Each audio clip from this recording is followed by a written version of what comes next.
New tonight, first responders from across the state are in town for the Emergency Response Conference. Yeah, one of the topics of the conference is catching, treating, and preventing suicides among firefighters.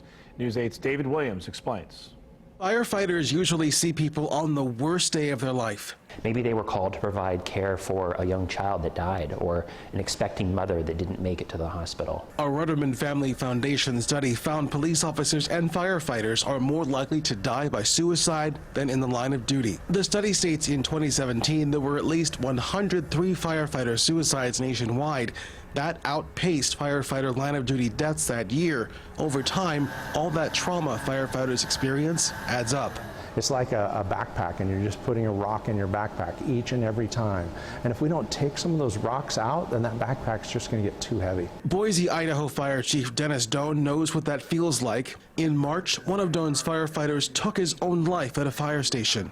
Telling his family that day was one of the worst things I've ever experienced. And not only that, I lost a friend. Charlie Ruffing was his name. That's why Doan and others spent time Friday morning talking to firefighters and first responders at this year's Indiana Emergency Response Conference. They want it known you're not weak if you need help.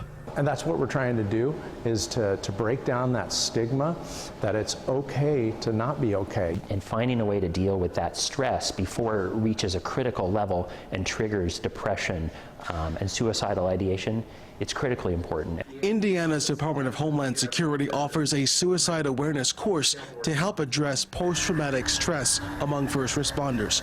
All of it to help. And I think the more that we talk about it, the more we socialize it, the more we encourage people to share their emotions, to talk about their feelings, debrief those critical, stressful events that happen every day. The more we do that, the more we'll help to combat this problem.